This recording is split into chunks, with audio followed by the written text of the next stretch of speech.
안녕하십니까. 붓다나라 대표 중각입니다.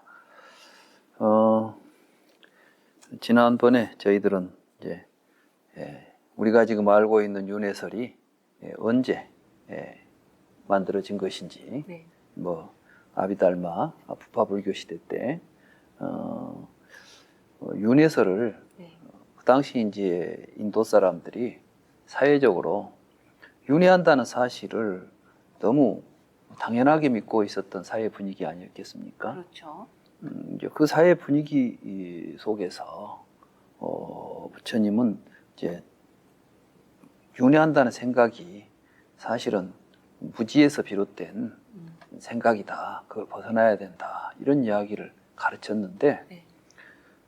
그 부처님의 본 뜻을 제대로 파악을 못했기 때문에 결국은 불교 교리를 윤회설로 해석하는 이러한 그 오류가 아비달마 불교가 범한 오류가 아니겠는가. 네. 저는 이제 이렇게 봅니다. 네. 그런 관점에서 그럼 과연 윤회에 대해서, 윤회한다는 사실에 대해서 부처님은 어떤 입장을 가지고 있는지 이걸 좀 불경을 통해서 좀 알아볼까 해요, 오늘은. 아마 이거 들으시는 분들이 제일 궁금해하는 게 아닐까라는 생각은 들어요. 그래서 이제 이번에는 붓다가 과연 우리 중생들은 윤회한다 이렇게 가르쳤는지, 지난번 우리가 살펴본 경에 보면 네. 윤회란 보고 듣고 냄새 맡고 맛보고 만지면서 거기에 대해서 우리가 빠져 있을 때 그 보이는 것 들리는 것을 애착하고 거기에 집착하고 있을 때 그게 바로 중생들의 생사의 바다다. 거기서부터 벗어나자. 그게 바로 중생들이 윤회하는 세계다. 그러니까 윤회하는 세계가 뭐 밖에 있는 게 아니라 내가 보고 애착하는 이 상태를 지금 부처님이 윤회라는 표현을 했다. 이렇게 네. 이제 네. 경을 받지 않습니까? 네. 네.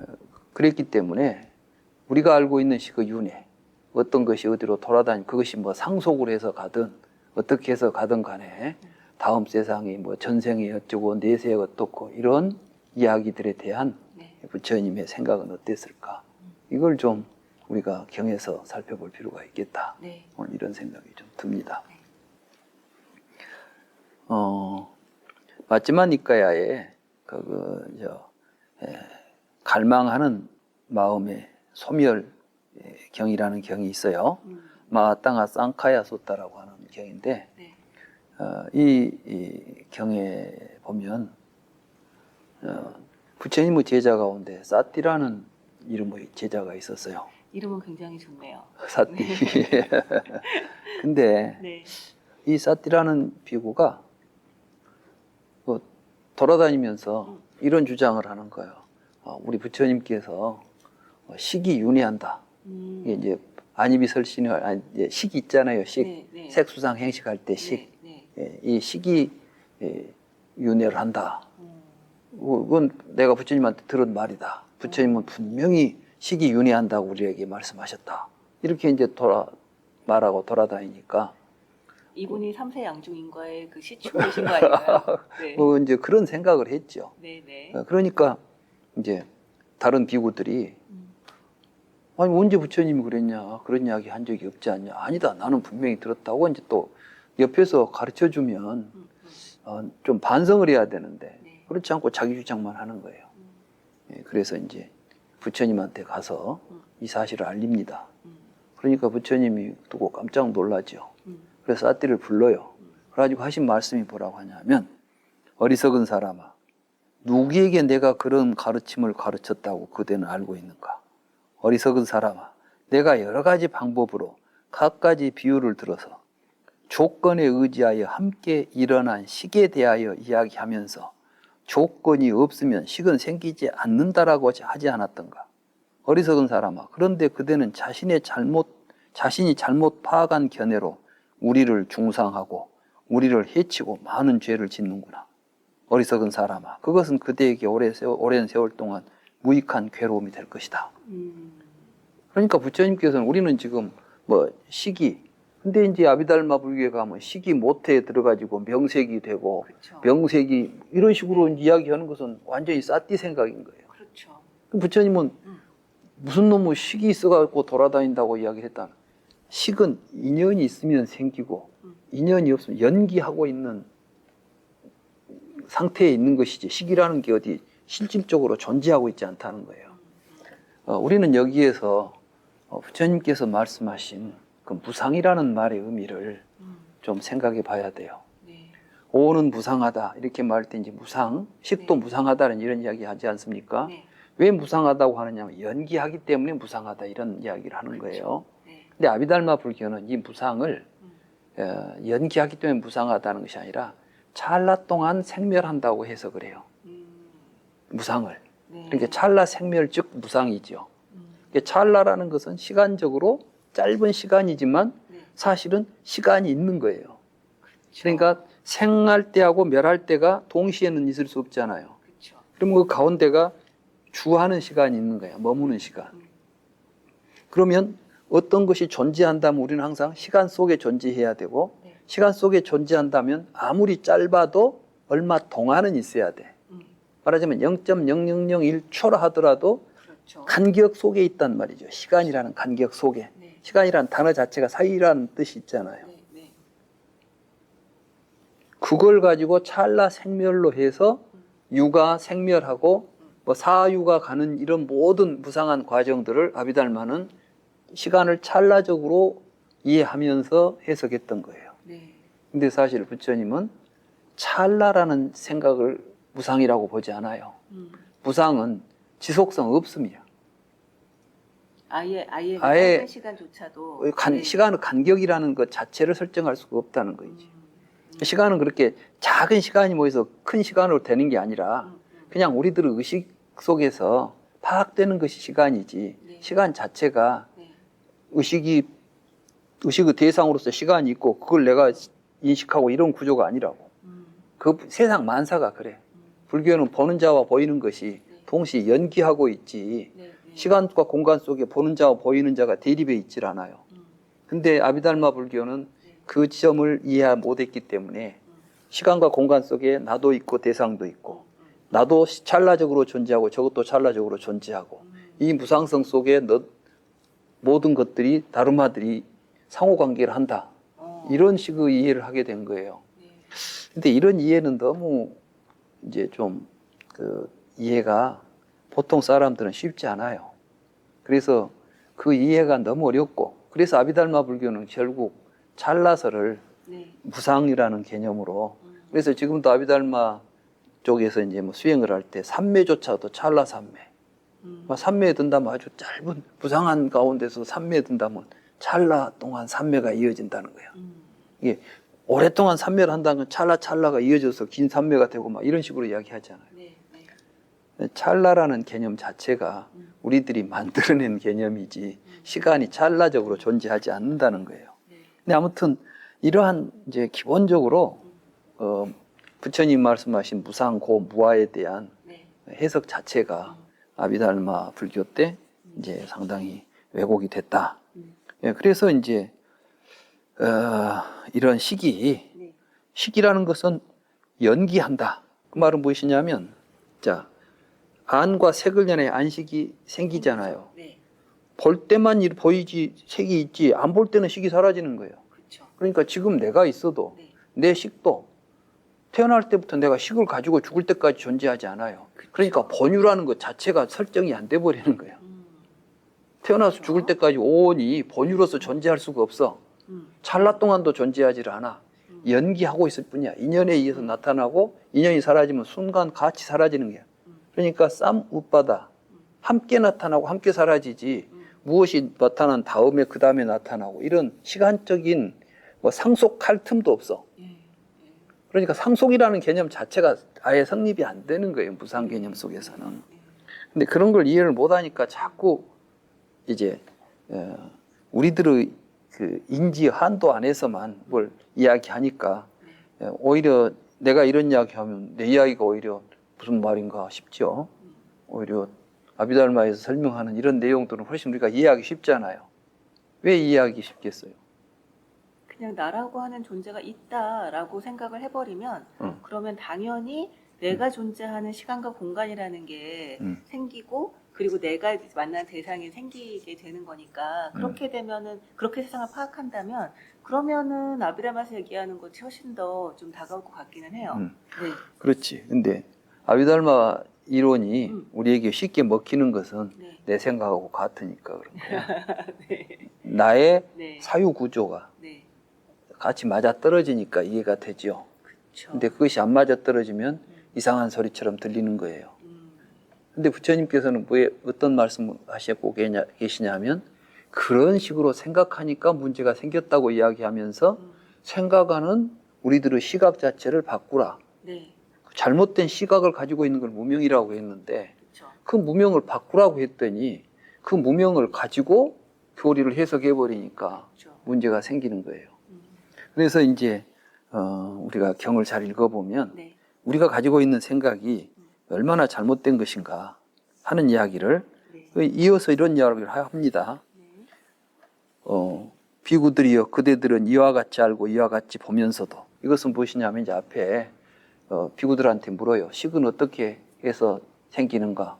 안과 색을 연하여 안식이 생깁니다. 네. 뭐 이런 이제 연기한다는 이야기를 제자들이 부처님의 가르침을 이해하고 네. 잘 알고 있는 제자들에게 부처님이 묻죠. 네. 그러니까 이제 연기할 뿐이지 연기한다는 것은 찰나적으로도 존재하지 않고 그냥 인연이 있을 때만 나타나고 없으면 그냥 사라지고 이런 것들이 일어나고 있을 뿐이에요. 모든 것은. 그러니까 이와 같이 알고 이와 같이 보면서도 과거로 돌아가서 우리는 과거세에 존재했을까 존재하지 않았을까. 뭐 과거세에 존재했다고 생각한 사람들이 전생을 봤다는 사람들 아니에요. 그렇죠. 근데 네. 과거세에 내가 있었을까 없었을까. 우리는 과거세에 무엇이었을까. 뭐 나는 전생에 무엇이었다 이런 이야기 하지 않아요. 네. 대부분 공주나 왕자였다고 하더라고요. 그래? 딱 네. 공주나 왕자가 되고 싶었던가 보지. 우리는 과거세에 어떻게 지냈을까? 우리는 과거세에 무엇이었다가 그 다음에는 무엇이었을까? 이게 전생을 또 한 생만 이야기하는 거 아니에요. 전생은 뭐 수많은 전생 동안 나는 무엇이었을까? 이런 이야기를 한다는 것이에요. 그러니까 이제 또 비구들이여 그대들은 이와 같이 알고 이와 같이 보면서도 미래로 앞질러 가서 우리는 미래세에 존재하게 될까 존재하지 않게 될까? 우리는 미래세에 무엇이 될까? 우리는 미래세에 어떻게 될까? 우리는 미래세에 무엇이 되었다가 그 다음에는 무엇이 될까라고 하겠는가? 비구들이여 그대들은 이와 같이 알고 이와 같이 보면서도 나는 존재하는가 존재하지 않는가? 나는 무엇인가? 나는 어떻게 지내는가? 이 중생은 어디에서 왔다가 어디로 가는 것일까라고 지금 이 시간에 자신에 대하여 의혹이 있는가? 그러니까 지금 이런 의심을 한다는 것 자체가 망상이고 이런 의심을 하는 게 어리석은 사람들이다. 진실을 보지 못했기 때문이다라고 이야기하지 않습니까? 여기에 그 어리석은 질문들의 모음집 같은 거로군요. 그렇죠. 네, 네. 그러니까 지금 우리는 근데 이런 걸 묻고는 전생에 내가 무엇이었다고 답하고 전생이 있다, 전생을 봤다 이런 이야기를 하면 지금 부처님 가르침하고는 정면으로 배치되지 거군요. 않습니까? 네. 이런 경이. 이건 뭐 내 이야기가 아니라 여기 부처님이 하신 마지막 니까에 여러분들이 이제 읽어보시면 어디에나 있는 말 아니겠어요? 네. 그래서 결국 우리가 윤회한다라는 생각이 그 생각이 윤회가 있냐 없냐 이야기를 떠나서 네. 윤회한다는 생각이 말하자면 전생이 있고 내생이 있어 전생에서 현생으로 오고 현생에서 내생으로 간다고 하는 우리들 생각 자체가 네.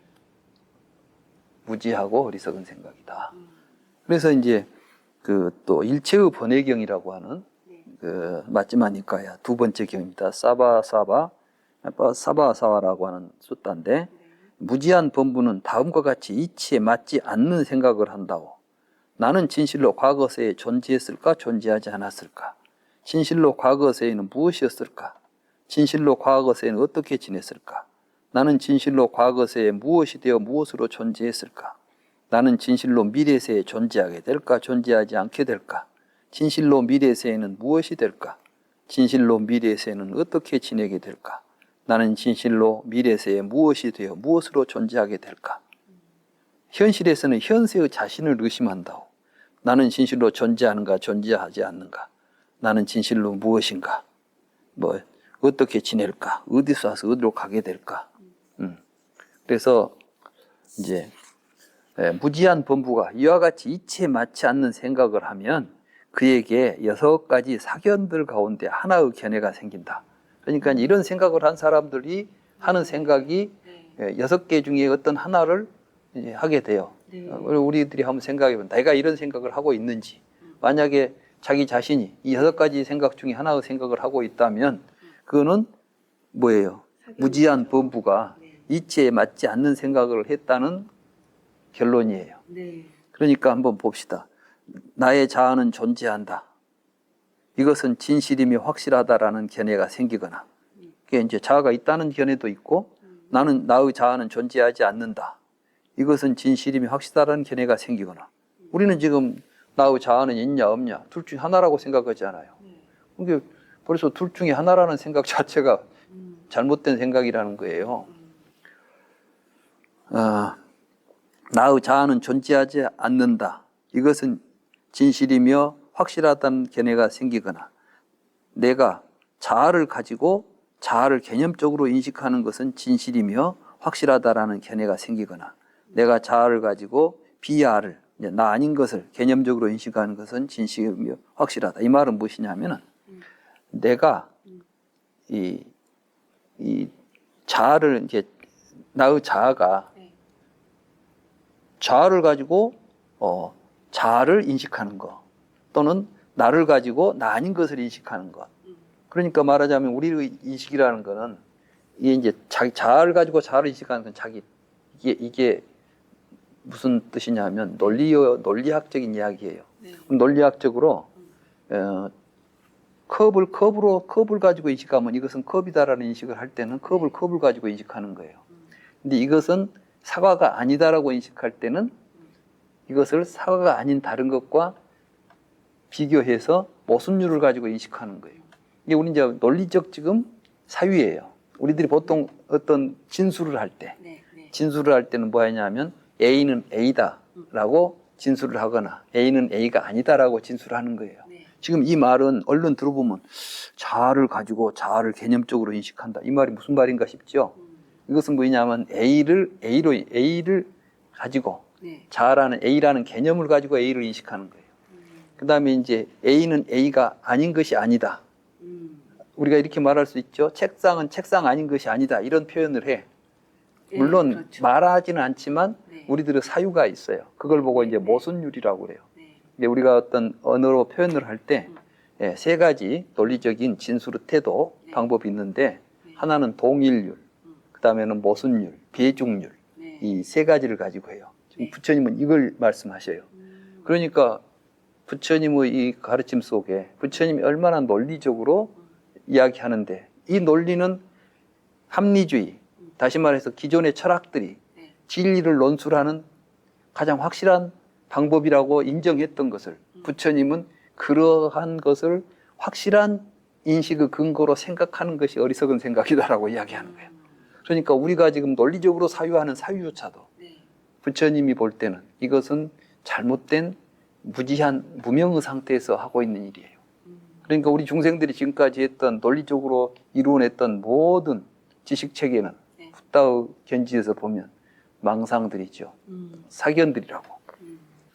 그래서 자아를 가지고 자아를 개념적으로 인식하다, 이것이 진실이다. 이건 이제 동일률을 가지고 하는 거고, 자아를 가지고 비아를 개념적으로 인식하는 것은 확실하다거나, 비아를 가지고 자아를 개념적으로 인식하는 것은 진실이며 확실하다 생긴다고. 이것은 뭐냐면 이제 나 아닌 것을 통해서 나를 보는 거야. 이건 이제 배중률을 통해서.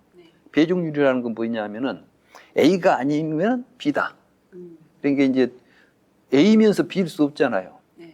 이것이 컵이라면 이것은 사과일 수 없는 거예요. 그렇죠. 그러니까 우리는 이제 이런 식으로 해서 그런 식으로 논리적으로 지금 보면은 무엇이 있다 없다라는 유무 판단, 그 다음에 이제 유무 판단에 근거해서 일어나게 되는 논리적 판단, 이 모든 것들이 다 사견이다. 지금 이 이야기를 하고 있어요. 말은 이렇게 하고 있는데, 그래서 얼른 보면 무슨 좀 말이 좀 표현이 좀 우리들에게 익숙하지 않죠. 어렵죠. 근데 사실은 논리적인 눈으로 보면 여기다가 이제 기호 논리학적으로 A, 난 A 이렇게 이제 표시하잖아요. 네. 그러면 정확하게 논리적인 우리들이 하는 논리학적으로 하는 형식 논리적인 모든 논수로 진수로 태도가 그건 뭐냐면 네. 무지한 범부가 이치에 맞지 않게 생각하는 것이 우리들은 매우 합리적이고 논리적인 사유라고 착각하고 있는 거예요. 이 이야기를 할 수 있는 거예요. 그러니까 아까 뭐 내가 있다는 생각, 없다는 생각 이게 다 헛생각이라는 이야기가 있네 없네. 이게 바로 부처님이 말씀하신 중도를 말씀하시는 거예요. 이게. 이제 중도. 그래서 혹은 말하고 느끼고 여기저기에서 선악어부 과보를 받는 나의 이 자아는 지속적이며 일정하며 영속적이며 불변하는 법이며 영원히 그대로 머물 것이다 라는 견해가 있을 것이다. 그러니까 내가 지속적이다는 말이 있잖아요. 내가 지속적이라고 말하는 것은 상을 이야기하는 거예요. 니자, 아니자와 니자. 근데 사실은 우리가 이제 그 부상을 이야기할 때 많은 사람들이 아니자하고 아사사타를 구별을 잘 못해요. 사사타라는 것은 영원하지 못하면 다 사사타예요. 그러니까 천년, 만년을 가도 이게 영속적이지 못, 영원히 존재하지 못한다면 아사사타고 사사타는 영원히 존재하는 거예요. 그럼 니자는 뭐냐 하면은 니자는 아무리 이제 니자는 지속한다 하지 않아요. 찰나를 지속했어도 니자예요. 그러니까 찰나로 100년을 있어도 니자고 1000년을 있어도 영속적인 건 다 니자야. 아니자는 뭐냐면 없는 거예요. 그러니까 쉽게 말하면 아니자의 자리는 제로의 자리예요. 무상하다는 자리는 공의 자리죠. 그런데 벌써 사사타부터는 이제 니자는 1부터 1부터 무한수까지가 니자에 속하는 거야. 우리는 근데 언어적으로 이야기하고 하는 모든 것들은 바로 니자. 이걸 가지고 이제 언어가 형집되고 거기서 형식적으로 논리적으로 사유하게 되는 거예요. 네, 그렇죠. 그래서 이제 이 구조는 사실은 여기서 이렇게 간단히 말씀하고 계시는 것 같지만 저는 이제 이걸 철학적 논리적인 논리학적인 관점에서 보면서 굉장히 놀랐어요. 아, 근데 이 세계가 쉽게 사람들에게 드러나지는 않겠구나. 무슨 말인지도 모르고 지금 비하를 가지고 자아를 개념적으로 인식하고 막 이런 이야기들이 특히 이제 산자나띠라는 표현이 나와요. 산자나띠라는 말도 지금까지 제가 여러 사전을 보니까 산자나띠를 제대로 설명하고 있는 사전이 없어요. 아비자나띠, 산자나띠 이런 표현들이. 그래서 이제 불교의 이러한 그 부처님의 가르침은 우리가 상상하는 것 이상으로 철학적으로도 그렇고 심오합니다. 실제로 이 부분만 읽어보면 그래서 어쩌라는 거지? 라는 생각이 들거든요. 그러니까 나의 자아는 존재한다는 것도 틀렸어. 나의 자아는 존재하지 않는다는 것도 틀렸어. 이렇게 얘기를 하면 그러니까 그러니까 저를 포함한 우리 그냥 이 중생들 같은 경우는 기면 기고 아니면 아니지라고 생각을 하게 되거든요. 그렇죠. 그래서 이것이 있냐 없냐, 기냐 아니냐를 판단하는 게 우리들이 가지고 있는 논리학이에요. 맞아요. 그래서 이제 그 논리학 자체가 문제가 있다는 걸 부처님이 지적하고 있는 것이고, 그러니까 이제 불교를 제대로 이해하기 위해서는 중도를 이해해야 되는데, 중도는 바로 이렇게 언어와 논리를 초월해 있는 이게 이제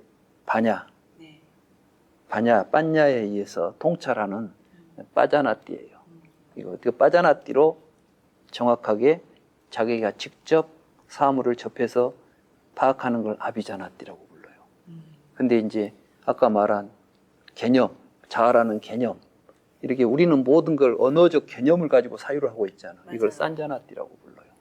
그래서 부처님은 산자나띠 하기 때문에 지금 나는 있나 없나. 나라는 게 개념이 있잖아. 그걸 놓고 있다 없다라는 개념을 결부시켜서 논리적으로 서로 이제 유무관계를 이야기하고 뭐 증명을 하고 막 이런 것이지. 이런 전체적인 걸 부처님은 이제 잘못된 태도라고 거기서 벗어나는 법을 가르친 거야. 그러니까 실제로 윤회의 논쟁을 보면 윤회가 있냐 없냐, 그럼 무화라는데 윤회가 있겠냐? 그럼 그 무화라면 나라는 게 있냐 없냐? 계속 있냐 없냐의 연속이거든요. 그렇지. 사실. 밤낮 이야기가 있냐 없냐 갖고 싸우고 있는 거야. 그쵸. 근데 있냐 없냐라는 거 할 때는 항상 개념이 앞에 있어야 돼. 네. 그 개념이 사실 우리가 만들어낸 허구예요. 음. 근데 그 허구적인 걸 놓고 따지고 있으니까 네. 없는 것을 헛개비를 놓고 있냐 없냐고 싸우고 있는 거라고. 네. 그러니까 이제 아예 그런 논의 자체가 네. 불교를 앞으로 공부하는 우리 입장에서는 저는 이제 그래서 우리 붓다나라 공부하시는 분들은 이 점을 좀 많이 이해를 하고 계시잖아요. 네. 그래서 이제 앞으로 불교 공부가 좀 더 제대로 된 방향을 가져야 되겠다. 쓸데없는 것 갖고 힘쓰지 말고 네. 제대로 공부해야 될 내용을 알고 공부를 해야지. 윤회 가지고 우리가 지금 힘 겨루기 할 필요가 없잖아요. 네. 근데 이런 경전들 보면 음. 당시에 부처님이 참 복장 터지셨겠다는 생각이 듭니다. 그래요. 지금 그래도 저희가 뭐 음. 교수님도 계시고 공부를 하면서 이러이러한 해석도 가능하고 중도라는 것이 우리가 그냥 단순히 생각할 수 있는 것이 아니다. 좀 더 깊이 바라봐야 된다. 이런 것들에 대한 이제 마음가짐이 되어 있으니까 이 얘기를 들을 때도 논리학을 떠나서 사고하는 법에 대해서 이제 숙고를 하게 되는데 당시 부처님을 만났던 사람들은 그런 전제 조건이 없잖아요. 그러니까 부처님이 얼마나 복장이 터지셨을까라는 생각을 하게 되네요. 그러니까 네. 그 제자가 어때 윤회한다고 돌아다니는 사람도 있고 맞아요. 별의별 사람이 다 있었어요. 네, 예, 이제 그래서 이제 저는 일단 네, 윤회한다는 이야기, 음, 부처님이 윤회설을 설한 게 아니라 음, 윤회한다고 가르친 적이 없다 이 이야기야. 말은 윤회한다고 안 가르쳤다니까. 윤회가 있냐 없냐를 떠나서 윤회한다는 말씀을 하신 적이 없으니까. 근데 자꾸 부처님도 윤회한다고 했다 이렇게 말하지 말라는 거야. 우리가 이제 불교를 제대로 공부한다면 네, 있냐 없냐를 떠나서 부처님께서는 우리에게 윤회를 가르치려고 하지 않았다.